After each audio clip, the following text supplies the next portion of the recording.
The NBA. It's like a pantheon of gods. For decades, this entire kingdom belonged to the giants. Genetic anomalies, 7-foot titans carved straight from granite. Men who could literally look down on the world and block out the sun. Perfection, symmetry, power. That was the formula. That was the law. Until 1996. Until a glitch appeared in the system. He didn't look like a god. He stood barely 6 feet tall. He weighed 165 pounds soaking wet. His body wasn't carved from granite. It was a canvas of ink, scars, and stories that America didn't want to read. They looked at his size, and they saw a victim. They looked at his clothes, and they saw a thug. They looked at his past, and they saw a criminal. But they never really saw him. They never saw the person underneath all those labels. But they forgot to look at the one thing that actually matters. The one thing you cannot measure with a tape, you cannot weigh on a scale, and you certainly cannot imprison in a cell. They call it heart. He called it survival. This is not a story about basketball. This is the story of a war. A war against poverty. A war against the system. A war against destiny itself. This is Allen Iverson. And this is Zero to Glory. The story of a journey from nothing to everything, from the bottom to the top. It's about heart. It's about struggle. It's about that fire inside that just won't quit. This is more than just a story. This is a testament to what happens when you refuse to give up. This is Zero to Glory.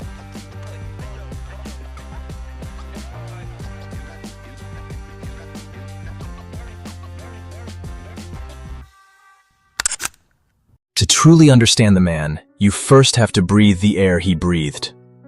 Hampton, Virginia. The Stewart's Gardens Projects. This wasn't just poverty, ladies and gentlemen.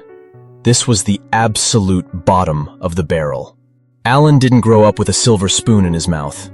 He grew up with the stench of raw sewage. When the pipes burst under his mother's house, the floorboards would actually float in waste. Just imagine a child sitting on his bed watching that filth rise around him, knowing that outside those walls the world didn't care if he drowned in it. That smell. It stays with you forever. It seeps right into your skin. It becomes this constant reminder of where you belong.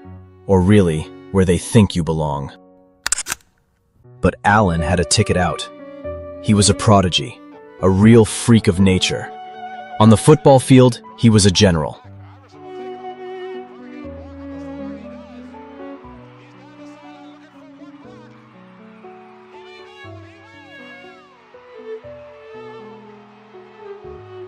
On the basketball court, he was a magician. State championships, player of the year, the chosen one of Virginia. Everyone wanted a piece of him. Colleges were lining up. The escape hatch was open. The dream was right there, within his grasp. But in America, the line between a star and a convict is thinner than a razor blade. Especially if you look like Allen.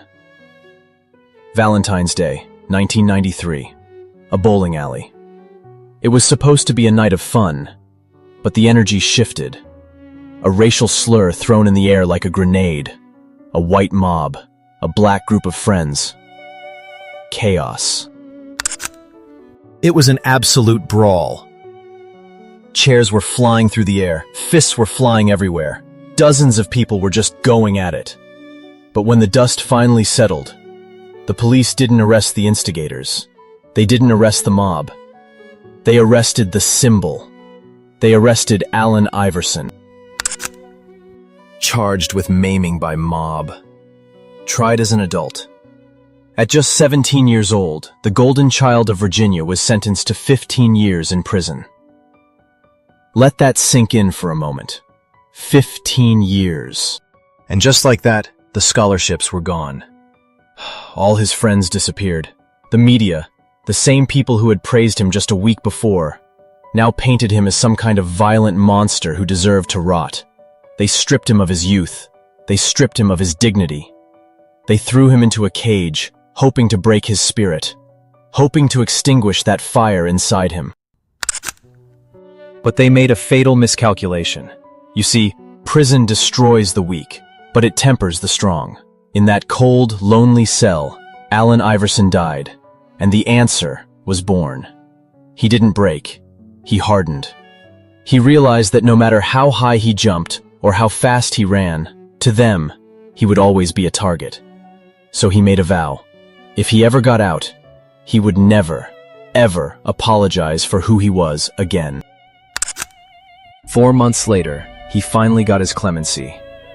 Governor Douglas Wilder saw the clear injustice in the case. The evidence was just too weak, and honestly, the trial was a complete sham. Allen walked out a free man, but he wasn't the same person who walked into that bowling alley all those months before. He had lost so much time, and trust, that was gone too. Now he found himself racing to catch up with destiny itself. And honestly, God help anyone who dared stand in his way. When the world turned its back, one man opened a door. John Thompson, the legendary coach of Georgetown. He didn't care about the prison sentence. He cared about the kid. He gave Allen a scholarship. He gave him a shield. And in return, Allen gave him everything he had. 1996, the greatest draft class in history. Kobe Bryant, Steve Nash, Ray Allen. But the first name called? It wasn't the tall guy. It wasn't the safe choice. It was the kid from the sewers of Hampton. The Philadelphia 76ers select Allen Iverson from Georgetown University. The shortest #1 pick ever. Philly had found its savior. But the NBA had found its nightmare. Wearing the hat of the Philadelphia. You see, in the 90s, the NBA was a corporate machine. It was polished. It was clean. It was family-friendly. They wanted players who smiled for the cameras and wore suits. Allen Iverson didn't own a suit. He brought the streets to the hardwood. The cornrows, the tattoos, the baggy shorts, the jewelry. He didn't dress like a basketball player. He dressed like a rapper. He dressed like us. The establishment panicked. David Stern and the executives looked at him and saw a threat to their brand. They called him a thug. They called him a gangster. They even instituted a mandatory dress code specifically to target him. They tried to force him into a box. But Allen? He laughed. "You can put a murderer in a suit," he said. "He's still a murderer." He refused to change. He refused to be fake. And then came the moment that changed the guard. March 12, 1997, rookie season. He stood at the top of the key, and staring back at him was God himself, Michael Jordan, the greatest defender of all time. Anyone else would have passed the ball. Anyone else would have been terrified. But Allen didn't fear gods. A quick crossover to the left, Mike bites. A crossover back to the right. The legend stumbles. The shot. Swish. In that split second, the aura of invincibility was shattered. The torch wasn't passed. It was snatched. He showed the world that you don't need to be 6'6" to touch the sky. You don't need to conform to be great. While the league hated him, the people loved him. Because he was flawed. Because he was real. When he fell, he bled. When he hurt, he cried. He was the first superhero who didn't wear a cape. He wore a sleeve. But being real comes with a price. The media was waiting for him to slip, waiting for the cracks to show. And they wouldn't have to wait long, because behind the glory, a storm was brewing. A tragedy that would bring the toughest man in the NBA to his knees. May 7, 2002. A press conference. A microphone. A broken man.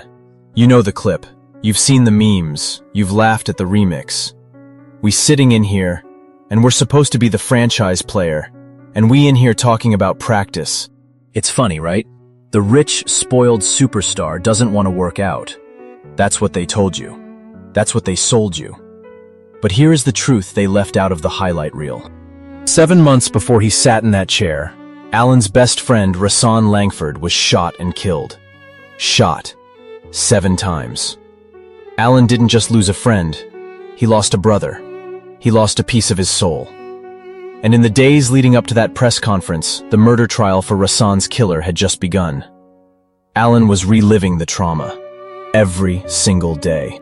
On top of that, the Sixers were threatening to trade him. His family was falling apart. He was grieving. He was angry. He was drowning. And the reporters? They kept asking him about practice. Not about his pain, not about his loss, about a drill. He wasn't saying practice isn't important. He was screaming, "I am dying inside, and you are asking me about a game." The world laughed. But if you look closely into his eyes, you don't see arrogance. You see a man crying out for help. And nobody was listening. But pain is fuel. Let me take you back to 2001, the NBA Finals. The Philadelphia 76ers going up against the Los Angeles Lakers. This wasn't a match. This was an execution. The Lakers were 11-0 in the playoffs. They hadn't lost a single game. Shaquille O'Neal was an absolute monster. Kobe Bryant? A stone-cold assassin. They were Goliath, unbeatable, untouchable. And then there was Alan. Listed at 6 feet tall but really just 5'10", playing with a bruised tailbone, a nasty contusion on his hip, a sprained thumb, and a mouth just full of blood.